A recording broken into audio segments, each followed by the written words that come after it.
Every morning, Karen's spoiled son parked his shiny red Porsche in my driveway like he owned the place, ignoring every note, complaint, and ounce of decency.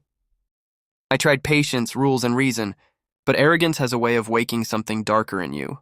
One morning, I decided his Porsche's reign was over, permanently. It started quietly, like most problems that grow too big before anyone notices.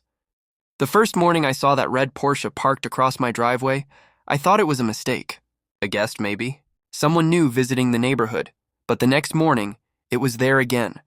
The same smug sparkle under the sunlight, polished to blinding perfection. And again the next day. By the end of the week, it was a ritual. Every morning, that spoiled brat, Karen's son, Ryan, would roar up the street, music blasting, engine purring, and slide the Porsche into my driveway like it was his private parking space. He'd hop out, check his reflection in the mirror, toss his keys in the air, and walk off toward his mother's house across the street without a word. At first, I tried to handle it the neighborly way. I left a note under his windshield. Private property. Please don't park here. The next morning, the car was still there, and my note was crumpled up on the ground, half soaked from the sprinklers. I went over to Karen's house that evening. She opened the door wearing a robe that screamed expensive and an attitude that screamed louder. "Karen," I said, trying to keep calm, "your son's been parking in my driveway every morning. I've asked him nicely, but..." She cut me off with a fake laugh. "Oh, don't be so dramatic, John. It's just a car. He's home for the summer and he'll be gone soon."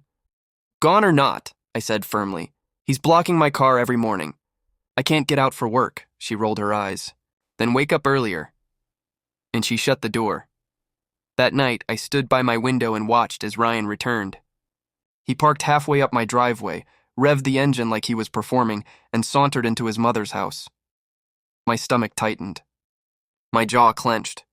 I was raised to believe respect was mutual. You give it, you get it. But that Porsche sitting there every day, mocking me, made me feel invisible in my own home. By the second week, I'd filed a complaint with the HOA. They responded like bureaucrats always do. "We'll investigate." They didn't. The next morning, the Porsche was still there. I started documenting everything, pictures, timestamps, even videos. But nothing changed. Ryan had that smugness that comes with knowing people like his mother could smooth things over. I heard her once tell a neighbor, "Boys will be boys. He's just confident." No, he wasn't confident. He was cruel. By the third week, I'd had enough. That morning, I came outside with my mug of coffee, and there he was, Ryan, leaning against his car like a movie star, sunglasses reflecting my growing frustration. He took one long sip of his energy drink and looked at me with a smirk. "You like my car, old man?" he asked. "I'd like it better if it wasn't in my driveway."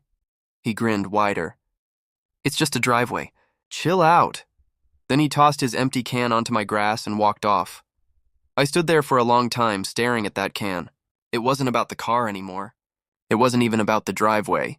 It was about being treated like you don't matter. Like your home, your boundaries, your peace. None of it was real. That night, I couldn't sleep. I replayed every insult, every look, every day of waking up to that car. By dawn, something inside me snapped into place. Not wild anger, but a cold, clear sense of finality. If no one would help me, I'd help myself. I made a few calls that morning. One was to an old friend who ran a salvage yard. Another to a tow truck driver I'd hired once years ago. "John," he said, "you sure you want to do this? More than I've ever been sure of anything." At 4:30 a.m., before the neighborhood woke, the tow truck rolled in. The driver hooked the Porsche silently, like a ghost in the gray light. I watched from my porch as the red car lifted off my driveway, dangling helplessly. "Where to?" the driver asked. "The scrapyard," I said. "Make it count." He nodded. By sunrise, the Porsche was gone, flattened into a sheet of twisted red metal by mid-morning. At 8 a.m., I was sipping my coffee when I heard the scream. Ryan stood in the middle of the street staring at my empty driveway in disbelief. "Where's my car?" he yelled. His mother came running out in slippers, hair flying. "What did you do?" She shrieked at me. "I took care of my driveway," I said simply. The color drained from her face. The boy screamed curses. Neighbors peeked from windows.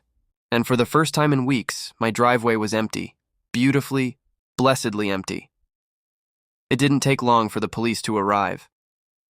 Karen had called them before her son even finished yelling. I didn't resist. I didn't lie. I told them everything. Every note, every photo, every ignored complaint. The officer, a young guy with tired eyes, nodded slowly. Next time, just call us, he said. We'd have towed it legally. Next time, I said, I'll know better. I was charged with destruction of property and fined more money than I care to remember. My lawyer got me a deal, community service and restitution. Karen demanded the full value of the Porsche, but the insurance only covered part. When it hit the local paper, the story went viral for a day.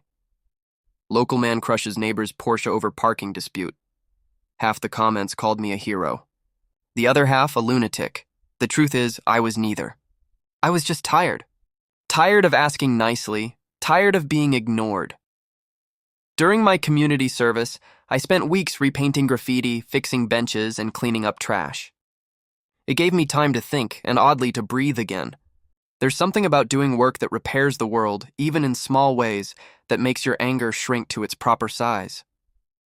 When my hours were done, I ran into Karen at the grocery store. She didn't yell this time. She just glared and said, "You ruined his summer." I looked her in the eye and said, "He ruined my mornings." A few weeks later, they moved out. Word was Karen couldn't handle the whispers anymore. The house across the street went up for sale, and quiet returned to our little neighborhood.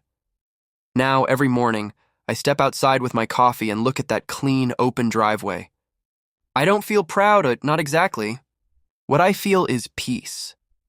Some mornings, I even feel a twinge of guilt, imagining the Porsche's last metallic groan under the press.